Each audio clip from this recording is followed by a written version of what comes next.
Bharatiya Janata party मामला को divert कर रही है और जिसने मारा उसका कोई जाति तो किस पार्टी का किस धर्म का नहीं है। मैं बार बार बोल रहा हूँ। बात जाति धर्म पूछा गया, हिंदू हो कि नहीं, कलमा पढ़ो। और उसके बाद कोई लोग कह रहे हैं कि आतंकवादी का धर्म नहीं होता है। कलमा कौन धर्म का आदमी पढ़ाता है जी? हाँ, इतनों में आंख नहीं खुल रहा है यहाँ पे। एकदम शर्म लिहाज घोल के पी गए हैं, किसी के सामने निहत्थे को मार दिए और बेवजह आप मामला को तूल दे रहे हैं। देश के प्रधानमंत्री को जिम्मेवारी लेनी चाहिए कि आपके रहते इस तरह की घटना हुई। आप कहाँ हैं? आप सो रहे थे, विदेश में सो रहे थे आप। इंटेलिजेंस फेलियर है। अभी मोदी जी सऊदी अरब के दौरे पे थे, तब तक ये घटना हुई तो सऊदी अरब के दौरे को बीच में ही कैंसिल करके आए और एक सर्वदलीय मीटिंग भी बुला रहे हैं जिसपे कि पूरी तरह से निर्णय लिया जाएगा कि इसका क्या फाइनल इलाज किया जाएगा। लेकिन जय हिंद। देखिए, कश्मीर का बैसरान घाटी जो है ये बहुत ही अपने सुंदर दृश्य के लिए प्रसिद्ध है, इसीलिए इसे मिनी स्विट्जरलैंड कहा जाता है। जिस कारण इस जिले में बहुत ज्यादा, इस घाटी में बहुत ज्यादा भारत के अन्य राज्यों से सैलानी पर्यटक घूमने जाते हैं। ये पहाड़ों से घिरा हुआ है, इन पहाड़ों के बीच में घाटियां हैं जो दूर में यहाँ पे पूरी तरह से बर्फ से ढकी पहाड़ियां हैं। ठंड का दिन आता है तो इस पे बर्फ की एक चादर पड़ जाती है जो बहुत ही मनोहर दृश्य दिखता है और इसके सामने ऊंची ऊंची चोटियां हैं। गर्मी के दिन में जैसे अभी के वर्तमान समय में पूरा हरियाली छा जाता है और ठंड के दिन में इसमें बर्फ जम जाता है। ऐसे ही बहुत सारे सैलानी यहाँ घूमने गए थे। हालांकि ये जगह बहुत ही प्रसिद्ध है। पहलगांव जो जगह है, पहलगांव में ये घाटी है। पहलगांव जो जगह है वहां से ये घाटी लगभग आधे से 1 घंटे के डिस्टेंस पे है। पहाड़ों पर आधा ज्यादा दूरी नहीं होती है, लेकिन घुमावदार रास्ता का होने की वजह से दूरियां बढ़ जाती हैं। तो यहीं पर जब अमरनाथ की यात्रा शुरू होती है, अभी 2 जुलाई से अमरनाथ की यात्रा शुरू होने वाली है, तो इस पहलगांव को एक बेस कैंप के रूप में यूज किया जाता है। जो श्रद्धालु हैं वो श्रद्धालु वही है जो बेस कैंप के रूप में रुकते हैं ताकि बाबा अमरनाथ की दर्शन कर सके। यहीं पर बहुत सारे इस बार पर्यटक रुके हुए थे। सब पहलगांव से थोड़ी दूरी पर है। पहलगांव से ये आपका बैसरान घाटी ये बहुत ही प्रसिद्ध है, लेकिन इसी पे कुछ आतंकवादी आए और उनको मार दिए सब, और इतने निर्मम तरीके से हत्या किए सब। इन आतंकवादियों ने, पाकिस्तान के जन्माए इन आतंकवादियों ने भारत पर हमला किया क्योंकि इनके बाप की औकात नहीं है कि भारतीय सेना के पास आके लड़ सके। तुम्हारे अब्बा जो थे ना 93,000 फौज हारे थे, साले तुम्हारे बाप भी उसमें शामिल होंगे 1971। पूछना अपने बाप से जाके। यहाँ पे इस लोगों ने निहत्थे लोगों पे मारा। ये दिखाता है कि कितने कायर पैदा होते हैं सब। हमारे यहाँ तो कहा जाता है माँ का दूध पियो तो सामने से आके लड़ो। तुम्हारे ही कहते हैं यहाँ पे एक निहत्था, कोई किसी की शादी हुई है,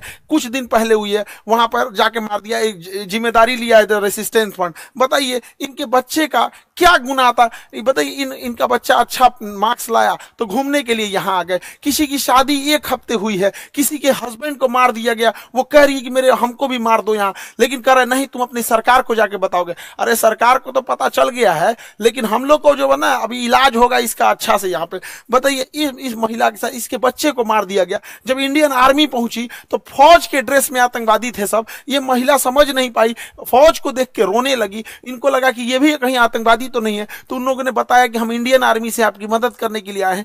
अरे कायर हो, एक तो तुम निहत्थे पे हमला करते हो, उसके बाद से तुम इंडियन आर्मी का ड्रेस पहन लेते हो। यही ना तुम लोग की कायरपन है।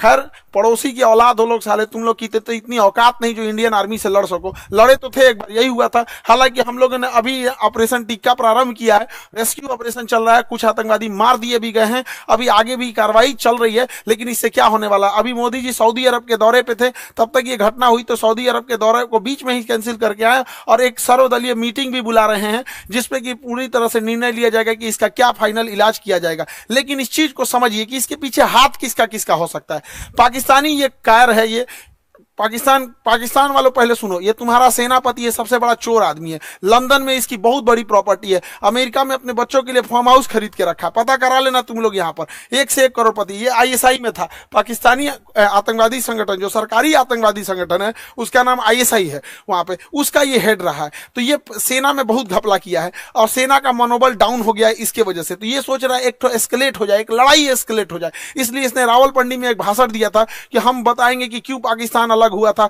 अरे पाकिस्तान इसलिए अलग हुआ था कि एक साफ सुथरा इंसान सुअर के साथ नहीं रह सकता है। तुम्हारा जो सरगना था जिन्ना, उसने अलग कर दिया भारत से, सुअरों को अलग करके वहां अलग कर दिया। तो ये पूरी के पूरे वहां पे, और जो पाकिस्तान यहां से गए थे लोग ना, ये सोच के कि पाकिस्तान एक बहुत खूबसूरत देश बनेगा, देख लो तुम्हारे देश में क्या हाल हो चुका है। यहाँ पे दुनिया थूकती है साला। अगर एयरपोर्ट पे पता चल जाए कि पाकिस्तानी है तो बगल का आदमी उठ के चला जाता है। अगर जहाज में पता चल जाए कि मेरे बगल में पाकिस्तानी बैठा है, उसका पूरा रास्ता पर टेंशन में रहेगा कि पूरी तरह से सलामत जा पाएगा कि रास्ते में फटेगा यहाँ पर। तो ये चाहता है कि अपनी सेना में थोड़ा सा मनोबल बढ़ाने के लिए युद्ध हो जाए। दूसरा, पाकिस्तान में इसने क्या किया, इमरान खान को गिरफ्तार करा दिया। इमरान खान पहले क्रिकेटर थे, पूरी दुनिया घूमे थे, पाकिस्तान के अन्य प्रधानमंत्रियों की तुलना में ज्यादा सोच समझ रखने वाला था, तो इसको जेल में भेजवा दिया मेरे चचवा को। अभी यहाँ पे गृह युद्ध हो गया। तो आसिम मुनीर का यही सोचना है कि अगर भारत से थोड़ी बड़ी भी लड़ाई हो जाती है तो सेना ये अपना बन बजा लेगा कि देखो हम हैं तो पाकिस्तान को बचा के रखे हुए, वैसे भी पाकिस्तान मरेगा, बकरी की अम्मा कब तक खैर मनाएगी। दूसरा एक और चीज है क्या है कि इंडिया चाइना और अमेरिका के बीच में जो ट्रेड वार हुआ है, तो चाइना के ऊपर 245% लगा दिया गया है टैरिफ, जिस वजह से बहुत सारे व्यापारी अब इंडिया की ओर मूव करेंगे। तो चाइना की भी चाल है, वो पाकिस्तान के थ्रू भारत में हमला करा रहा है ताकि बड़े व्यापारी इंडिया में इस मौके को ना देख सके। क्योंकि जो बहुत बड़े व्यापारी होते हैं ना, जो करोड़ों करोड़ में डील करते हैं, 200 करोड़ 400 करोड़, तो वो देखते हैं किस देश में शांति है। इसलिए देखिएगा सिंगापुर देखिए, दुबई देखिए, कोरिया देखिए, जापान देखिए, यहाँ हमेशा शांति रहता है, तो वैसे ही देखते हैं। तो चाइना को लगता है कि इसका फायदा कहीं इंडिया ना उठा ले, इसलिए जानबूझ के चाइना पाकिस्तान को उकसा रहा है। और देखिए, जब कोई इंसान भिखमंगा हो जाता है, पूरी तरह कंगाल हो जाता है, अपनी इज्जत खत्म हो जाती है, तो दूसरे को डुबाने में लग जाता है। यही काम पाकिस्तान कर रहा है। ये आतंकवादी आए और वहां पर्यटकों के ऊपर गोली चलाने लगे। आतंकवादियों के मंसूबे को समझिए, गोली मारे हैं उनके मंसूबा को समझिए। गोली मारने के बाद महिला को कहती है कि हमें भी मार दो, तो कहता है कि नहीं, तुम्हें नहीं मारेंगे, तुम जाके अपनी सरकार को बताना। मतलब इन्हें पता है कि ये सरकार को बात बताया जाएगा। दूसरी बात, जाति धर्म पूछा गया, हिंदू हो कि नहीं, कलमा पढ़ो। और उसके बाद कोई लोग कह रहे हैं कि आतंकवादी का धर्म नहीं होता है। कलमा कौन धर्म का आदमी पढ़ाता है जी? हाँ, इतनों में आंख नहीं खुल रहा है। यहाँ पे एकदम शर्म लिहाज घोल के पी गए हैं, किसी के सामने निहत्थे को मार दिए हैं।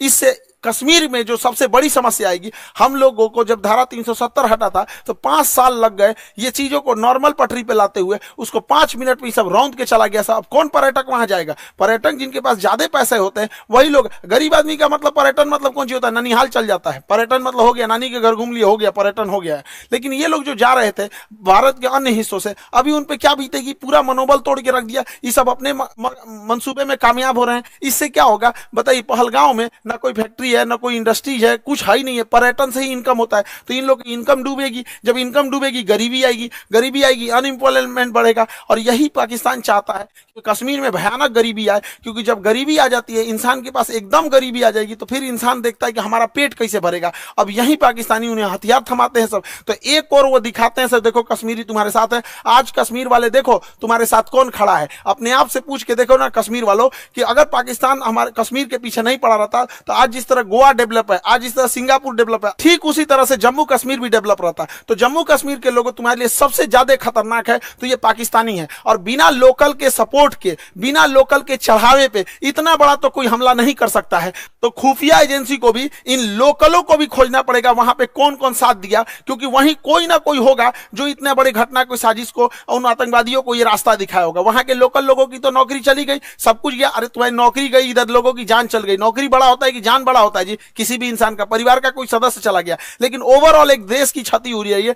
पूरी दुनिया इस पे क्या करेगी? दुनिया को क्या करना है वो तो देखेगी कि भारत एक अनस्टेबल है। कश्मीर के मुद्दा को दोबारा वो पाकिस्तान ऊपर की ओर बढ़ा रहा है। अभी भारत सरकार को इस पे सख्त एक्शन लेना चाहिए। पाकिस्तानी जो भारत में इलाज कराने आ रहे हैं सबका वीजा रद्द कर देना चाहिए। भारत सरकार ने सार्क का वीजा रद्द किया है, जो बिजनेस के लिए आते हैं। कोई भी पाकिस्तानी को चाहे हार्ट ट्रांसप्लांट हो, चाहे किडनी ट्रांसप्लांट हो, इंडिया में आने ही नहीं देना चाहिए, क्योंकि इंडिया में इलाज बहुत सस्ता होता है। आते हैं चेन्नई, आते हैं मुंबई, दिल्ली, इलाज करा के चले जाते हैं। बाहर में जाओ, सोच रहे तो नहीं, मरो वहीं पे जहां जाना है तुमको। एकदम कोई वीजा उजा, कोई इंसानियत मरौवत नहीं करना चाहिए यहाँ पे। एयर स्पेस तो हम लोग का बंद ही है पाकिस्तान का। एयर स्पेस की वजह से पाकिस्तान को बहुत घाटा लग रहा है, लेकिन भिखमंगों को क्या चाहिए? जीने के लिए तो कैसे भी जी लेंगे। सिंधु जल समझौता 1960 के तहत हम लोग सिंधु नदी तंत्र के 80% जल छोड़ देते थे। भारत ने अभी इस समझौते को सस्पेंड किया है। सस्पेंड करने से फायदा यह है कि हम लोग कभी जब मन तब सस्पेंड कर देंगे जब भी इस तरह की घटना होगी। लेकिन सिंधु जल समझौते को सस्पेंड कर देना कोई इलाज नहीं है, क्योंकि इसके पानी को हम हम डाइवर्ट करके लेके कहां जाएंगे? इसके लिए हमें नया बांध बनाने की जरूरत है। तो बहुत सारे बांध, जब तक ये समझौता सस्पेंड है, बांध बना देना चाहिए और पाकिस्तान के पूरे पानी को रोक लेना चाहिए। और गर्मी के दिन में पूरा पानी रोक ले, और जब बरसात का समय आएगा तो पाकिस्तान तब तक तो गर्मी में पूरा जल चुका रहेगा। बरसात के समय आएगा जब पूरा लबालब होगा तो बांध खोल दे, एगो सुखा के मारो फिर दहवा के मार दो। यहाँ पे दोनों करना पड़ेगा। इंसानियत को लांग दिया है पाकिस्तान ने। देखिए, राक्षसों के साथ राक्षस जैसा ही व्यवहार करना पड़ेगा। और दूसरी भैया, हमारे खुफिया एजेंसी वाले लोग, चाहे आईबी हो, रॉ हो, सीबीआई हो, एनआईए हो, कुछ तो करो भाई। हमेशा पुलवामा हुआ, तुम लोग को क्या, कैसे बोले यार, कैसे? अभी देख रहे थे बलूचिस्तान में हुआ था, एक नॉर्मल आदमी समझ रहा था उसका रिटिलेशन होगा। ये क्या इंटेलिजेंस आता है हम लोग का? पुलवामा हो जाता है, संसद पर अटैक हो जाता है, ताज होटल पे हमला हो जाता है, अमृतसर पे हो जाता है, पठानकोट पे हो जाता है, क्या हो रहा है? उरी पे अटैक हो जाता है। अरे कभी तो पहले इंटेलिजेंस लाया जाए। हम मानते हैं कि इंटेलिजेंस बहुत लाते हैं आप लोग, लेकिन थोड़ा और एक्टिव होने की जरूरत है। मोसाद की तरह होना चाहिए, CIA की तरह होना चाहिए, चाइना की एजेंसी की तरह होना चाहिए। वहां और जरूरत है इस चीजों को। भारत सरकार को इस पर और संजीदगी से कदम उठाना चाहिए। और इस हमले के बाद केंद्र सरकार एगो सर्जिकल स्ट्राइक करेगी। देखो, सर्जिकल स्ट्राइक जरूरी है, लेकिन सर्जिकल की स्ट्राइक कोई इलाज नहीं है। सर्जिकल स्ट्राइक हमेशा सेना करते रहती है। 50 गो आतंकवादी मार देंगे तो क्या वो भरपाई हो जाएगा? हमारे 28 मासूम लोग मारे गए, इसकी भरपाई 50 गो सैनिक। 50 गो मतलब क्या होता है? पाकिस्तानी एगो मिलकर 50 गो जन्म दे देगा। एगो पाकिस्तानी 4 गो बियाह करेगा, 1 2 3 4, 4 गो बियाह करेगा एगो पाकिस्तानी। एगो से 15 गो पैदा करेगा, 15 चौको 60, एगो से मिलकर 60 गो जन्मा देगा। जन्म लेने में क्या जाता है? सुअर भी एक साथ 16 को जन्म दे देता है। इन चोटों को क्या जाता है? आपको क्या लगता है सर्जिकल स्ट्राइक से इलाज हो जाएगा? नहीं, सर्जिकल स्ट्राइक इनका इलाज नहीं, इनका ठोस इलाज करना पड़ेगा। 24 करोड़ लोग हैं पाकिस्तान में। जब 24 करोड़ को समझ में आएगा ना, तब ये होगा। इन सब भूखे प्यासे मार देना चाहिए, नेवल ब्लॉकेज करना चाहिए। पूरे भारत के लोगों से कहते हैं अपनी सरकार पर इस बात दबाव बनाया जाए। ये पाकिस्तान है, इसकी जो यहाँ पर इसकी जो नेवी है, यहाँ पर ये वाला समुद्र में, यहाँ नौसेना लगा के ब्लॉक कर दिया जाए। अगर हम नेवल ब्लॉकेज कर देते हैं तो इसकी पूरी सप्लाई लाइन कट जाएगी। पाकिस्तान कहीं से सप्लाई नहीं दे पाएगा नेवल ब्लॉकेज होने की वजह से। और पाकिस्तान के बाद जो पेट्रोलियम भंडार है बस 9 दिन का है। 9 दिन के बाद इसके पास पेट्रोलियम खत्म हो जाएगा। तो नेवल ब्लॉकेज लगने के कारण इसका पूरा पेट्रोलियम खत्म हो जाएगा और हम लोग कहीं ना कहीं ये लंबे समय तक ऊपर से यहाँ पे सिंधु जल समझौता सस्पेंड करके नीचे से नेवल ब्लॉकेज कर दे। और दूसरा क्या है कि आतंकवादियों को कहते हैं कि तुम लोग धर्म का नाम लेके यहाँ पे जो आतंकवादी घटना करते हो, यहाँ के रहने वाले लोगों को क्या होगा? और मुस्लिम समाज से कहते हैं कि एक अभी जो जुमा का दिन आ रहा है, फ्राइडे के दिन, वहां से भी यहाँ पे सारे लोगों को एक होने की जरूरत है। वरना हम लोग को या जो भी एक साधारण व्यक्ति है, इन चोट्टो पाकिस्तानियों की गुनाह का सजा सबको मिलने वाला है। लोग क्या किस नजर से देखेंगे हम लोगों को? क्या तरीका है यहाँ पर? तो हम लोगों को भी खड़े होने की जरूरत है। जब इजराइल में हुआ था, इजराइल में गाजा में जो हुआ था, छोटे बच्चे को मारा गया था, वो भी गलत था। यहाँ जो हुआ ये भी गलत है। उसके लिए खड़े हुए थे तो इसके लिए भी खड़े होना पड़ेगा यहाँ, तब देश होगा। वरना कितना बुरा कलंक पोत के चला गया है पाकिस्तान के। 2 लौंडे आए, सब यहाँ गोली चला के चले गए। बनी बनाई इज्जत मिट्टी में मिल जाती है। एक अब्दुल कलाम होता है, एक वीर अब्दुल हमीद होता है, और यहाँ डेली 2-4 को निकल के इस तरह कश्मीर में घटना करेंगे। सब किस नजर से देखा जाएगा? हम लोग का रेपुटेशन कहाँ जाएगा? इसलिए एक सामूहिक जिम्मेदारी बनती है कि इसे कंडेम किया जाए, इसकी घोर निंदा किया जाए यहाँ चीजों को सामूहिक तौर पर। और पूरे भारत के लोगों से कहते हैं, चाहे हम तो अपने शिक्षा जगत में है, तो हम तो अपने शिक्षा जगत से हर एक टीचर से भी उम्मीद करते हैं, उनसे भी आह्वान करते हैं कि अपनी सरकार पर इस बात का दबाव बनाया जाए कि यहां से नेवल ब्लॉकेज होगा यहां से, ताकि यहां से कोई भी पाकिस्तानी शिप अंदर नहीं जा सकता है, ताकि 9 दिन के अंदर इसका पेट्रोलियम खत्म हो जाए। और ऊपर से सिंधु जल समझौता सस्पेंड कर देना चाहिए, ताकि कोई पानी न जा पाए और गेहूं की धान की फसलें न बोल पाए। और बरसात के समय इसे छोड़ दो, इधर दहवा के मार दो, इधर बंद करके मार दो, तब तक जब तक इनको समझ में नहीं आए। वरना ये जो है सब ना पागल हो गए हैं सब, इनका कोई इलाज नहीं है। मानवता की हद लांग दी है सब। किसी का धर्म पूछ के मारा जाता है किसी को। इंसानियत नाम की चीज है कि नहीं? जिंदा है सब इंसानियत। कोई क्या सोचेगा यहाँ पे जी? पूरे कौम को बदनाम करके रखा सभी पाकिस्तानी। अगर पाकिस्तान को मिटा दिया जाए तो आधा दुनिया शांति से सोएगा। कम से कम एशिया में तो शांति जरूर आ जाएगी। हम सरकार से भी आग्रह करते हैं कि सर्जिकल स्ट्राइक जैसे झुनझुना से पाकिस्तान सुधरने वाला नहीं है, इसको बेत मारना पड़ेगा। नेवल ब्लॉकेज कीजिए। याद कीजिए 1999 कारगिल के टाइम पे जब नौसेना ने ब्लॉक कर दिया था, तब पाकिस्तान पीछे हटा था, क्योंकि उसकी पूरी राशन सप्लाई और विदेशी व्यापार बंद हो गया था। अर्थव्यवस्था तोड़ना पड़ेगा पूरी तरह से पाकिस्तान का। हम सारे अपने शिक्षक समाज से भी कहते हैं और सारे विद्यार्थियों से भी कहते हैं और देश से भी लोगों से कहते हैं कि इस पे चाहे ट्विटर हो चाहे जैसे भी हो, हैशटैग हम लोग को ले आना पड़ेगा। Hashtag naval blockage blockage for Pakistan, ये कुछ ना कुछ करना पड़ेगा ताकि सरकार सर्जिकल स्ट्राइक से नहीं, क्योंकि सर्जिकल स्ट्राइक से सुनने वाला नहीं है, एक बढ़िया से लड़ाई चाहिए होता है, तब उसको अगर वो चाहिए तो उसको दे दिया जाएगा। इसमें हम लोग पीछे नहीं पड़ेंगे। हम तो कहते हैं पहले नेवल ब्लॉकेज करके 1 महीना छोड़ दो, जितना राशन पानी है सब खत्म हो जाए, 1 महीना में फ्यूल वगैरह सब खत्म हो जाए, तब उसके बाद अगला हमला करना चाहिए। इसके जितना बिजली घर है, अब पुल है, रेलवे का तोड़ दो, उसके बाद आधा पंगु हो जाएगा पाकिस्तान यहाँ पे। तो ये छोटे मोटे लड़ाई से नहीं सुलझने वाला है, हम लोग को एक कड़ा एक्शन लेना पड़ेगा, वरना आए दिन इस तरह की घटनाएं होती रहेंगी। कश्मीर को तबाह करके रख दिया। हमारा पूरा एक पर्यटन का व्यापार था, स्विट्जरलैंड कोई क्यों जाता जब कश्मीर इतना बेहतरीन था। खुद कश्मीर के लोग सोच के देखो, तुम्हारा सच्चा दुश्मन कौन है, कश्मीरियों को बदनाम करने वाला कौन है, यही पाकिस्तानी। तुमसे तुम्हारा रोजगार छीनने वाला कौन है, यही पाकिस्तानी। अरे घर बैठे पर्यटक जहां होते हैं वहां पे लोगों की इनकम होती है। गोवा में जाके देखो, वहां के लोगों को घर बैठे इनकम हो जाती है, कोई स्कूटी रेंट पे लगाया, कोई होटल रेंट। ऐसे आतंकवादी घटना होगी तो क्या होगा। कश्मीर के लोगों से भी कहते हैं कि सामूहिक रूप से बाहर निकलिए और ये वहां पे विरोध दिखाइए, ताकि वो विरोध इस्लामाबाद, लाहौर, कराची तक दिखना चाहिए कि कश्मीरी भी इसके विरोध कर रहे हैं। अन्यथा इसका भुक्तभोगी सबसे बड़ा कोई होगा तो आप होंगे लोग। यहाँ पर कोई कौन भुगतेगा, जो लोकल लोग भुगतते हैं वहां पे अगर कोई घटना होती है तो। अब मारने की रही बात, हम लोग तो चुन चुन के मारेंगे लोग, चाहे किसी भी बिल में घुसे रहे लोग। 1971 मत भूलो, पाकिस्तान तुम्हारा एक टुकड़ा करके बांग्लादेश किए थे, अब अगला नंबर बलूचिस्तान का है। और सरकार से भी कहते हैं, जिस तरह मुक्ति वाहिनी का खुला समर्थन करके बांग्लादेश बनाया गया था, उसी तरह बलूचिस्तान लिबरेशन आर्मी वाले को, बीएलए वाले भाइयों को, पूरे बलूचिस्तान वाले लोग को कहते हैं पाकिस्तान से अलग हो जाओ, हम तो आपके साथ हैं। जैसे मुक्ति वाहिनी के समय 1971 में साथ दिए थे, उसी तरह एक पाकिस्तान का दोबारा टुकड़ा होगा यहां से और बलूचिस्तान का निर्माण होगा, पाकिस्तान में जैसे इधर का निर्माण हुआ था। वरना अगर हाथ पे हाथ रख के बैठेंगे तो ये इलायचीदाना बराबर बांग्लादेश, जिसको हम लोगों ने जन्म दिलाया था, ये आज हम लोग को आंख दिखा रहा है, ये पाकिस्तान आंख दिखा रहा है। ऐसे हाथ पे हाथ रखने से नहीं होगा, यहाँ पर एक कड़ा एक्शन लेना पड़ेगा। ये आतंकवादी किसी के नहीं हो सकते हैं, इन्हें कोई अगर अपना समझता है तो सबसे बड़ा बेवकूफ है वो है, क्योंकि सांप पालिएगा तो काटेगा ही काटेगा, ऐसा नहीं है कि केवल आपके पड़ोसी को काटेगा। जब ये पहलगांव में ये घटना हो रही थी तो उस समय सैयद आबिद नाम का एक घोड़ा चलाने वाला व्यक्ति, कितना ही पैसा कमाता होगा, घोड़ा चलाने, इसकी बहन रोक रही थी कि आप मत जाओ, लेकिन ये बेचारा गया वहां पे। और जब आतंकवादियों ने लोगों पे गोलियां चलाने लगी, इतना बहादुर ये अपना घोड़ा छोड़कर आतंकवादियों से हथियार छीन लिया, कहा कि ये हमारे कश्मीर के मेहमान, इन पे गोली मत चलाओ, हथियार छीन लिया। एक सैनिक ना होने के बावजूद इसको इतना हिम्मत था, छीन लिया, लेकिन दूसरे आतंकवादी ने इसे भी गोली मार दिया। आज बेचारे का पूरा परिवार, इस बूढ़ी माँ, इस बूढ़े पिता से क्या पूछेगा। पिता से जब मीडिया ने पूछा आप क्या कहना चाहेंगे, तो कहते कि बेटा चला गया, क्या कहेंगे, बेगुनाह था, बेगुनाह मारा गया। यहाँ पे सरकार से भी कहते हैं कि जितने लोग की इसमें शहीद हुए हैं उन लोगों को भी आर्थिक मदद और कुछ ना कुछ इनके अस्थायी जीवन के लिए कुछ किया जाए, ताकि उन्हें एक श्रद्धांजलि दी जा सके। यहाँ पर मुसीबत की घड़ी में हम सब देशवासी एक दूसरे के साथ हैं। उम्मीद करते हैं हम सब एक साथ मिलकर अपनी सरकार का साथ देंगे। सारी राजनीति खत्म, यहाँ पे सब एक होने चाहिए और इसका मुंह तोड़ जवाब देना चाहिए। और हम किस मुंह से कहें, किस भाव से कहें,